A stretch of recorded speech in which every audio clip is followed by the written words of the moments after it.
Hello বন্ধুরা, আমি তুলসী UP থেকে বলছি। দেখো আজকে আমি বানাবো ফিঙ্গার, ঠিক আছে। তার জন্য নিয়ে নিয়েছি আলু আর মশলা নিয়ে নিয়েছি। আর এটা বানাতে তো ভাই কিছু মশলার দরকার নেই। নিয়ে নিয়েছি একটু লঙ্কার গুঁড়ো, একটু নিয়ে নিয়েছিলাম আমি ধনে পাউডার, আর একটু সামান্য আমি নিয়ে নিয়েছি একটু গরম মশলা পাউডার, ঠিক আছে। আর 1 কাপ ময়দা। দেখো আলুগুলো আমি কিন্তু পাতলা পাতলা করে কেটে নিচ্ছি। এমন করে কিন্তু পাতলা পাতলা করে কাটতে হবে, বেশি মোটা হলে কিন্তু ফিঙ্গার খেতে কিন্তু একটু ভালো হবে না, মুচমুচে হবে না, ঠিক আছে। একটু নরম টাইপের হয়ে যাবে, সেই জন্য আমি পাতলা পাতলা করে কেটে নিচ্ছি, আর লম্বা লম্বা করে। আর ফিঙ্গারটা যত লম্বা হবে ততই ভালো হবে খেতে, ঠিক আছে।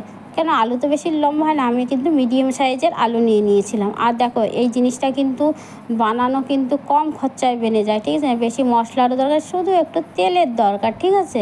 একটু তেল চাই এর জন্য, সেই জন্য দেখো আমি কিন্তু নিয়ে নিয়েছি আলুগুলো এরকম করে কেটে। তারপরে এখন আলুগুলো কিন্তু আমি ভালো করে ধুয়ে নেবো, কেন আলুর ভিতরে কিন্তু একটু কষ থাকে। দেখো আলুটা কিন্তু ভিজিয়ে রাখবে, দেখো একটা কালো কালো একটা জল বেরোয়, ওটাই কিন্তু হয় আলুর কষ। দেখো আলুটাকে আমি নলকার নিচে রেখে ভালো করে কমসে কম 10 মিনিট তো আমি ধুয়েই ছিলাম আলুটাকে।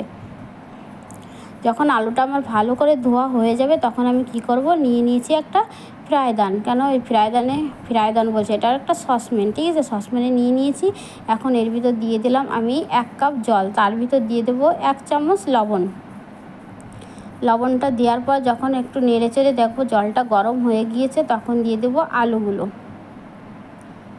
আর আলুটা কিন্তু আমি হাফ সেদ্ধ করব, পুরোপুরি সেদ্ধ করলে কিন্তু হবে না, হাফ সেদ্ধ করা লাগবে। পুরো সেদ্ধ করলে কিন্তু একবার হালুয়া বেনে যাবে, ঠিক আছে। সেই জন্য ধ্যান রাখবে হাফ সেদ্ধই যেন হয় আলুটা তো আমি বসিয়ে দিয়েছি। এখন চলো মশলাগুলোও তৈরি করে নিই।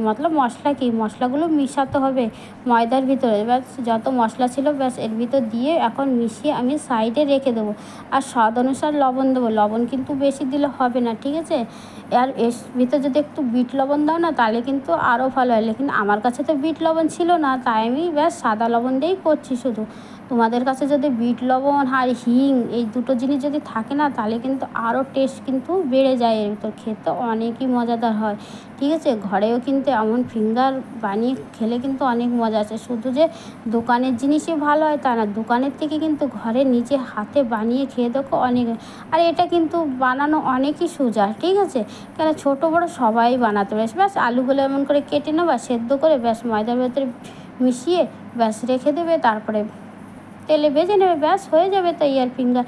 আর দেখো আমার কিন্তু আলুগুলো সেদ্ধ হয়ে গিয়েছিলো, ব্যাস জল ঝরিয়ে কী করলাম, যে ময়দাটা ছিল সেই ময়দাটার ভিতরে কিন্তু দেখো চামচের সাহারায় আমি কিন্তু এমন করে মিশিয়ে নিচ্ছি। আর এর ভিতরে কিন্তু আমি একদম জল দেবো না, জল দিলে কিন্তু বেকার হয়ে যায়। আলুর গায়ে যে জলটা ছিল সেই জলটাতেই কিন্তু ব্যাস মিক্স হয়ে যাবে। আর দেখো এমন করে মিলিয়ে তারপরে কী করবে, এটাকে কিন্তু আমি 10-15 মিনিটের জন্য রেখে দেবো। দেখো 10-15 মিনিট হয়ে গিয়েছে। তারপরে এখন তো ভাজার জন্য কড়াই চাই, নিয়ে নিয়েছি একটা কড়াই, ঠিক আছে। কড়াইটাকে আমি কিন্তু ভালো করে গরম করে নেব। গরম করার পরে দেখো আলুটা দেখো কীরকম হয়ে গিয়েছে, দেখেছো। 10-15 মিনিট রাখাতে মনে হচ্ছে আমি জল দিয়েছিলাম, লেকিন জল আমি একটুও দিইনি। আর দেখো কড়াইটা আমার গরম হয়ে গিয়েছে। তারপরে দিয়ে দেবো এর ভিতর তেলটা ভাই একটু বেশি চাই, কেন এটা ডুবো তেলে একটু ফ্রাই করতে হবে, ঠিক আছে। যদি ডুবো তেলে ফ্রাই না করি তাহলে তো মুচমুচে ভাবটা আসবে না। দেখো তেলটা আর ভালো করে গরম করে নিয়েছিলাম, তার ভিতর দিয়ে দিয়েছি আলুগুলো। আর আলুগুলো কিন্তু আমি এখন ভালো করে ফ্রাই করে নেব, লাল লাল করে ফ্রাই করে নেব।